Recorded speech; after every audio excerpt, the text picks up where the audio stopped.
You said yes again. You didn't want to. Every fiber of your being screamed no, but the words that came out of your mouth were, "Sure, I can do that." And now here you are, exhausted, resentful, drowning in other people's priorities, while your own life slips through your fingers like sand. Your calendar is full, but it's not full of your life. It's full of everyone else's emergencies, requests, and expectations. You've become a convenience, a resource, a tool that people use and put back on the shelf until they need you again. And the worst part, you feel guilty even thinking about saying no. Welcome to the Stoic mentality. Today, we're destroying that guilt forever. The ancient Stoics understood something that modern society desperately wants you to forget. Your life does not belong to other people. Your time is not a public resource. Your energy is not infinite. In the next few minutes, I will give you 5 unbreakable Stoic rules that will transform you from someone who is constantly used into someone who commands respect without becoming cold, selfish, or cruel. These rules will free you from the prison of people-pleasing, and you will never feel guilty for protecting your life again. Let me tell you about a silent epidemic. It doesn't have a name in medical textbooks. There's no diagnosis code, no prescription. But it's destroying millions of lives every single day. I call it chronic compliance syndrome. The symptoms are easy to recognize. You say yes when you mean no. You apologize for having boundaries. You feel responsible for other people's emotions. You sacrifice your needs to avoid conflict. You feel guilty for wanting your own time. You're exhausted but can't explain why. You resent the people you help. You've lost touch with what you actually want. Sound familiar? If you're nodding right now, you're not alone. And more importantly, this is not your fault. You were programmed. From childhood, you were taught that good people say yes, that helpful people are valuable, that your worth comes from what you do for others. That saying no makes you selfish, ungrateful, difficult. Parents, teachers, religious institutions, employers, everyone benefited from your compliance, so everyone reinforced it. But here's what they never told you. Compliance is not kindness, it's self-abandonment. And the Stoics understood this 2,000 years ago. Seneca, one of the greatest Stoic philosophers, wrote, "It is not that we have a short time to live, but that we waste a lot of it. Life is long enough, and a sufficiently generous amount has been given to us for the highest achievements if it were all well invested." Read that again. Life is long enough, if it were all well invested. When you say yes to every request, every demand, every imposition on your time, you are not investing your life. You are spending it on other people's priorities. You are giving away the only currency that matters, and you cannot earn it back. Visual, hourglass, sand falling. Marcus Aurelius, the philosopher-emperor who ruled Rome, had every reason to be consumed by others' demands. Generals needed decisions. Senators needed attention. Citizens needed justice. His family needed presence.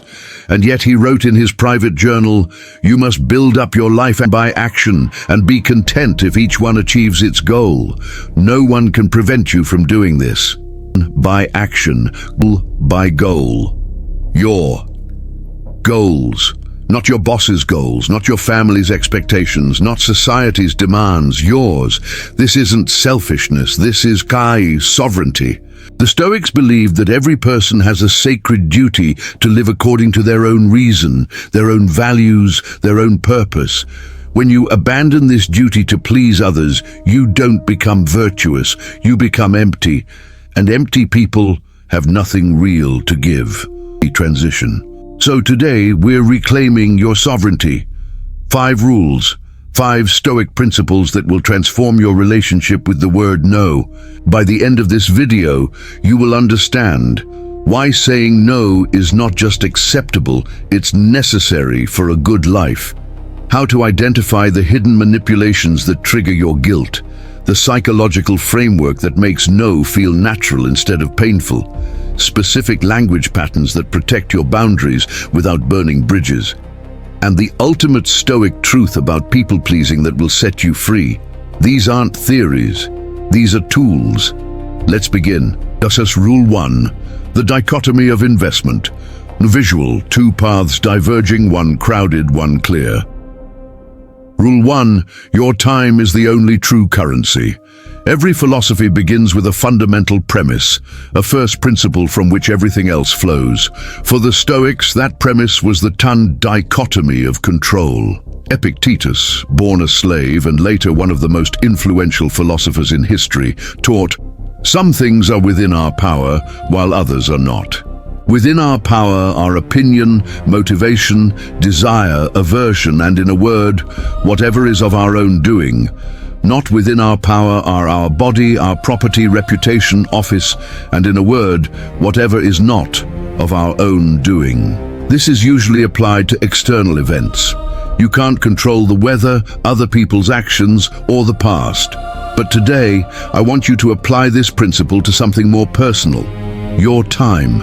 You have approximately 4,000 weeks to live.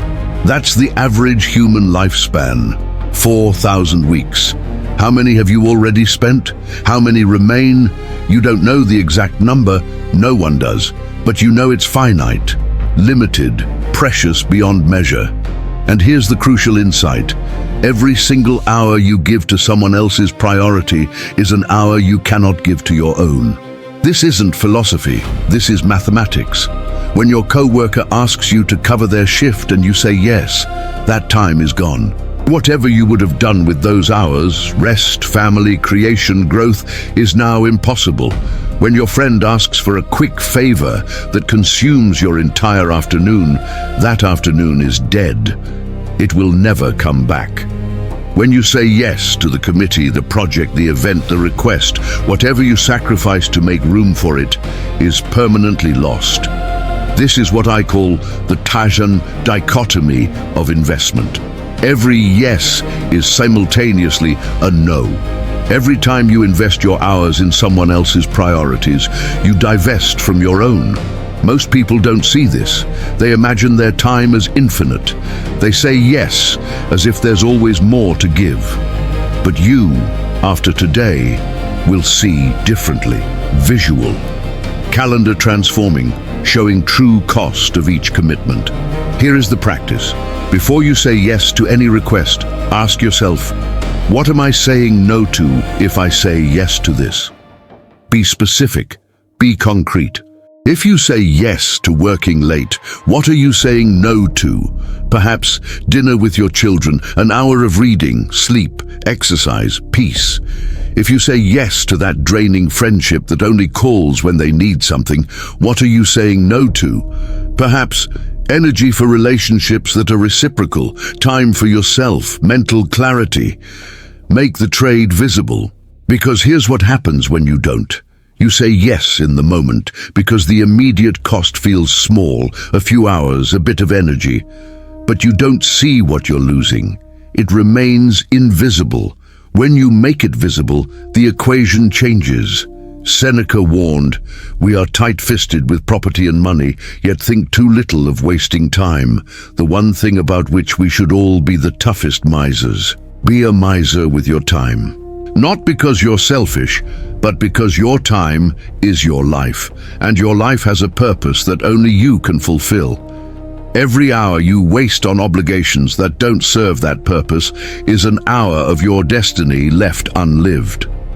Transition statement. This is Rule 1. Recognize that time is your only true currency, and every yes has a hidden cost. But knowing this isn't enough, because even when you see the cost, guilt still attacks. That's where Rule 2 comes in. Dash key. Rule 2, the Marcus Aurelius principle. Visual, Roman emperor's throne, weight of crown. Rule 2, you are not responsible for other people's expectations. Marcus Aurelius wrote something that, once you truly understand it, will break the chains of guilt forever. How much time he gains who does not look to see what his neighbor says or does or thinks, but only at what he himself is doing to make it just and holy. Read that again slowly. how much time he gains, who does not look to see what his neighbor says, or thinks. Marcus is telling us that our attention, our precious, limited attention, should not be consumed by other people's reactions to our choices. But here's what most people miss. This applies especially to their expectations. You feel guilty when you say no because you believe you are responsible for other people's expectations. Your mother expected you to call every day. Your boss expected you to work weekends. Your friend expected you to drop everything when they needed you. When you don't meet these expectations, you feel like you've failed, like you've done something wrong. You owe them something. But here is the Stoic truth. You did not create their expectations. You are not obligated to fulfill them. Their expectations exist in their mind. They are products of their assumptions, their desires, their needs, not yours. When someone expects you to sacrifice your time, energy, or well-being for their benefit, and you decline, you have not hurt them. Their disappointment is the result of their expectation meeting reality. That's not your failure. That's their adjustment. Let me make this concrete. Imagine someone walks up to you on the street and says, "I expected you to give me $100 today." Would you feel guilty for not giving it? Of course not. Their expectation was their creation. You never agreed to it. Yet when the same dynamic plays out in relationships, when people expect your time, your energy, your compliance, suddenly you feel obligated. Why? Because the expectation is wrapped in relationship, in history, in emotional manipulation. But the principle remains identical. Their expectation is not your obligation. A visual, scales balancing, then tilting towards self. Marcus Aurelius had the entire Roman Empire expecting things from him. Millions of people with demands, requests, needs. If he tried to meet every expectation, he would have been destroyed in weeks. Instead, he wrote, "Never esteem anything as of advantage to you that will make you break your word or lose your self-respect." He understood, meeting expectations that violate your integrity doesn't make you virtuous. It makes you hollow. Here is the practice for Rule 2. When guilt arises after saying no, ask yourself, did I make this promise? Did I create this expectation? Or did they? If you explicitly committed, you have an obligation. If they assumed, if they expected, if they hoped, that is their mental creation. And you are not responsible for managing other people's mental creations. This is not cold. This is not cruel. This is the recognition that you are a sovereign being, not a servant of everyone's assumptions. Transition. In Stoic mentality, we understand that guilt is often manufactured by others to control you. Rule 2 breaks that manufacturing process at its source. But there's another layer we need to address. Sometimes the guilt doesn't come from others, it comes from within. Rule 3 attacks this internal enemy. Rule 3, Seneca's hierarchy of value. Visual pyramid of priorities light at the top. Rule 3, define what matters before others, define it for you. Seneca made a devastating observation about human nature. It is not that we have little time, but that we waste a lot of it. Life is long if you know how to use it. But how do you know how to use it? By establishing, in advance, what actually matters. Most people live reactively. They wake up and the world throws demands at them. Emails, messages, requests. They respond to each one, bouncing from to urgency, never stopping to ask, is this important? They don't have priorities. They have reactions. And whoever screams loudest gets their time. This is why they can never say no. Without a clear hierarchy of what matters, everything seems equal. One request seems as valid as another. So they say yes to all of them. The Stoic operates differently. Visual, ancient scroll being written, hierarchy forming. The Stoic establishes in advance a clear order of priorities. First, internal virtue. Your character, wisdom, courage, justice, and temperance come before everything else. Any request that requires you to compromise your integrity is automatically rejected. Second, your life's work. The mission, purpose, or calling that gives your existence meaning. This is non-negotiable time. It cannot be sacrificed for convenience. Third, sacred relationships. The handful of people who truly matter, family, genuine friends, life partners. Not everyone who claims relationship, only those who prove it through reciprocity. Fourth, health, physical and mental well-being, the foundation upon which everything else rests, non-negotiable. Fifth, obligations, genuine commitments you have made, promises to keep. Sixth, everything else. This is where most requests fall. The favors, the quick questions, the meetings that could be emails, the social obligations that drain rather than fill. These receive your time only after all higher priorities are served. Key insight. When you have this hierarchy clear, saying no becomes simple. Someone asks for your time. You check, does this serve my virtue? No. Does this serve my purpose? No. Does this serve my sacred relationships? No. Is this about my health? No. Did I make a commitment? No. Then why would I say yes? You have a reason to refuse. It's not arbitrary, it's not emotional, it's structured. And when your no comes from structure, from clear values, the guilt dissolves. Because you're not saying no randomly, you're saying no because something more important exists. Seneca put it perfectly. Everybody agrees that no one pursuit can be successfully followed by a man who is busied with many things. If you try to serve everyone's requests, you serve no one's purpose, least of all your own. Here is the practice. Write down your hierarchy. Keep it visible. Review it every morning. When a request comes, filter it through your hierarchy. If it falls to the 6th level and your higher levels are not yet served, your answer is no guilt, no drama, no explanation needed beyond, I can't commit to this right now. Strategic CTA, the hyper moment. Visual, channel logo, engagement graphics. Let me pause here and speak to you directly. You're still watching. That means something. It means you recognize that this isn't entertainment, this is transformation. These principles, the dichotomy of investment, the Marcus Aurelius principle, Seneca's hierarchy, they have the power to fundamentally change how you move through the world. No more being used, no more guilt, no more giving away your life to those who don't value it. And here at A Stoic Mentality, our mission is to spread this wisdom to everyone who is drowning in other people's demands, everyone who has forgotten that their life belongs to them. But we need your help. Right now, click the hyper button. Below this video, that hype is the currency that allows this channel to continue reaching people who are suffering, people who wake up exhausted from giving too much. People who've lost themselves in service to others who never return the favor. Every single hype matters. If this video is giving you tools to reclaim your life, pay it forward. One click, the hyper button, right now.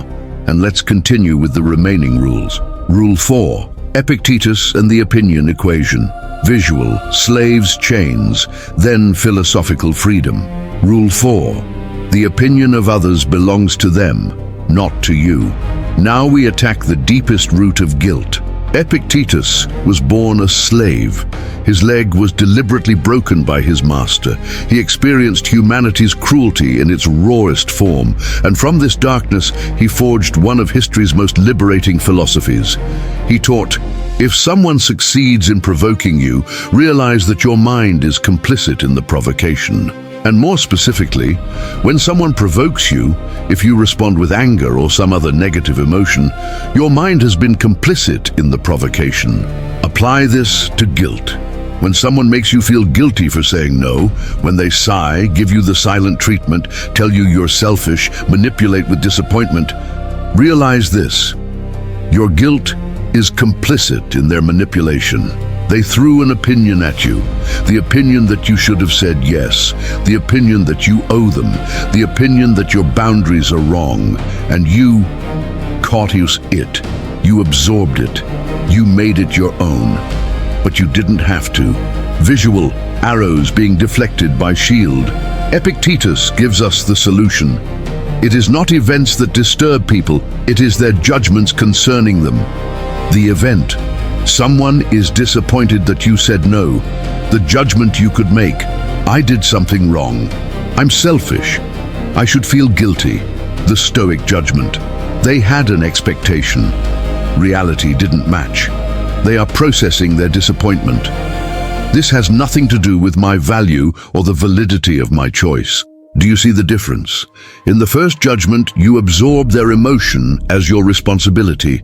In the second, you recognize that their emotion is when theirs, produced by their expectations meeting reality. You are not responsible for managing other people's emotional reactions to your boundaries. Let me repeat that. You are not responsible for managing other people's emotional reactions to your boundaries. They might be disappointed. They might be angry. They might call you selfish. That is their experience. Their processing, their growth opportunity, not yours. Visual, mirror-reflecting person back to themselves. Here's what happens when you internalize this. Someone tries to guilt you. They say, I can't believe you won't help me after everything I've done for you. The old you would crumble. The old you would reconsider. The old you would apologize, accommodate, abandon your no. The Stoic you thinks, they have an opinion that I should have said yes. That opinion belongs to them. It's not my property. I don't have to carry it. And you let it pass through you like wind through an open window. Epictetus says, remember that it is not he who gives abuse or blows who affronts, but the view we take of these things as insulting. The guilt only lands if you agree to receive it. Stop agreeing. Here is the practice. When someone reacts negatively to your no, mentally say, that is their opinion. It belongs to them. I am not obligated to adopt it. Then let silence do its work. You don't need to defend. You don't need to explain. You don't need to justify. You said no. That is complete. Their opinion about your no is their business, not yours. Rule 5. The art of the dignified no. Visual, Stoic, standing firm, centered, and calm. Rule 5. Say no with dignity, without over-explanation. We've established the philosophy. Now let's make it practical. How exactly do you say no without guilt, without burning bridges, without becoming someone you don't want to be? The Stoics have guidance here too.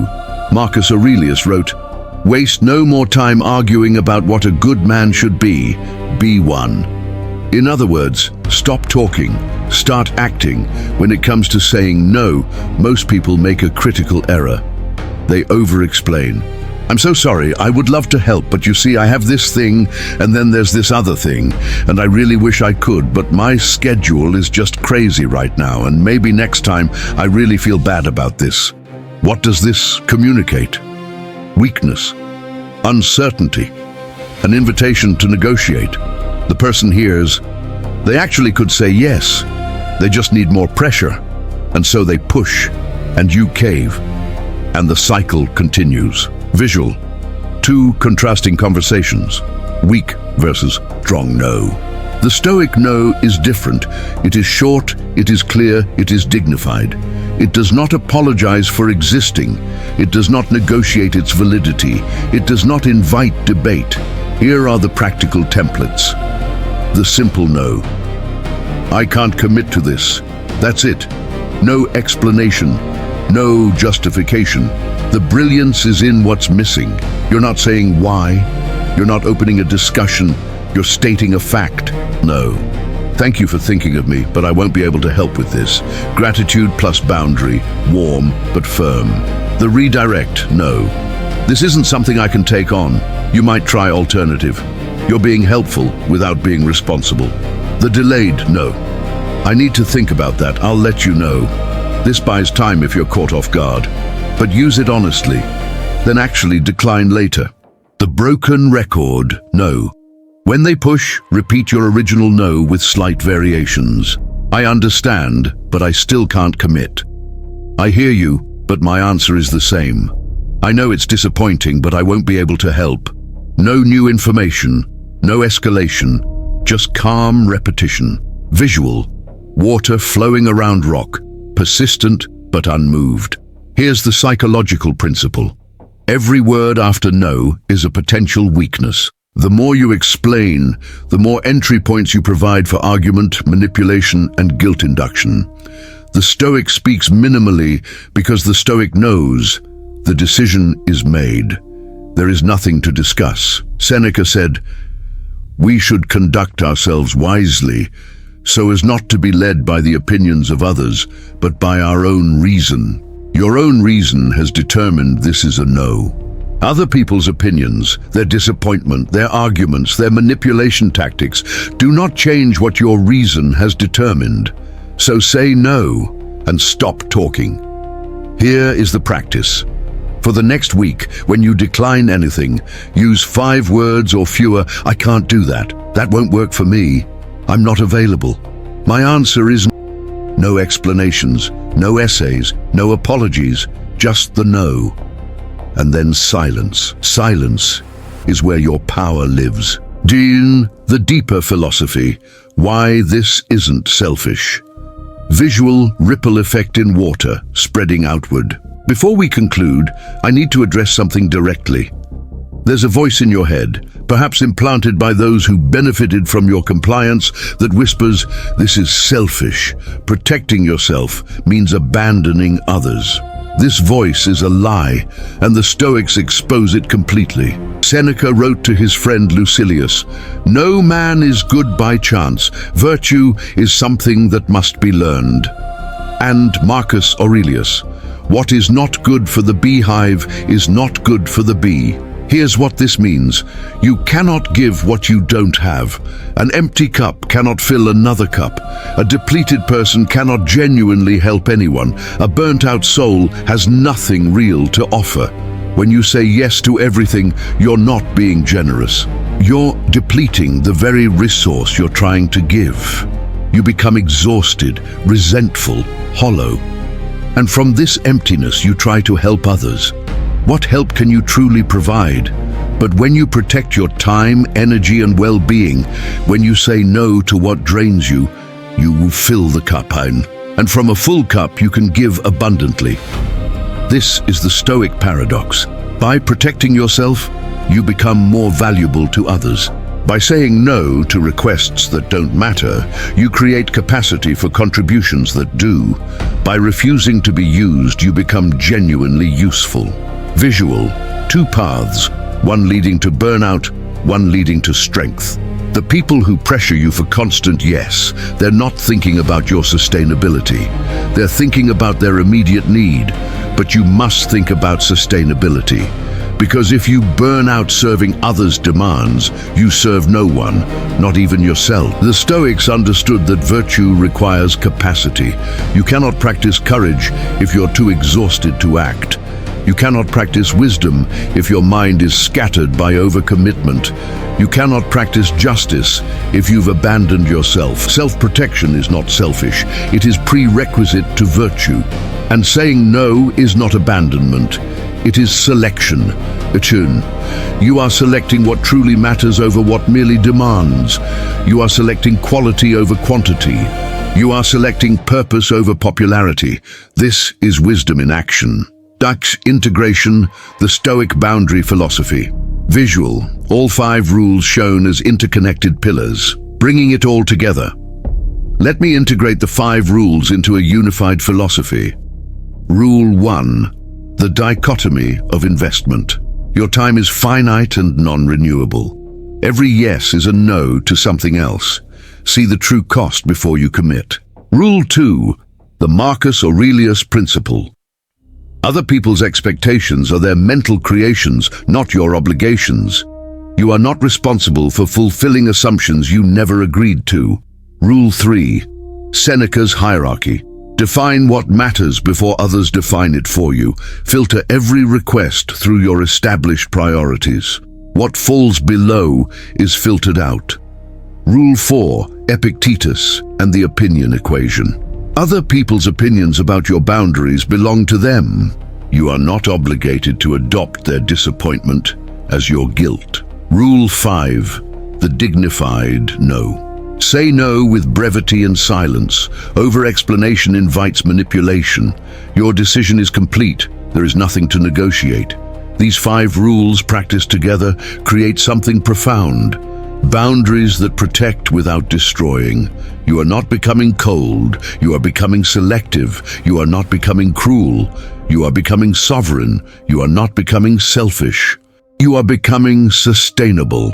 And from this protected, selective, sovereign, sustainable place, you can actually give something real to the world, not the exhausted leftovers of a depleted person, but the genuine gifts of someone who has something to give.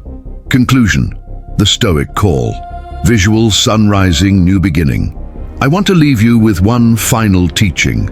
Marcus Aurelius, near the end of his life, wrote, "A man's worth is no greater than the worth of his ambitions. And also, the happiness of your life depends upon the quality of your thoughts." What is the quality of the thought that you owe everyone your compliance?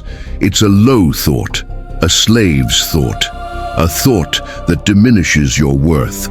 What is the quality of the thought that your life is yours to direct? It's a high thought, a sovereign's thought, a thought that elevates your entire existence.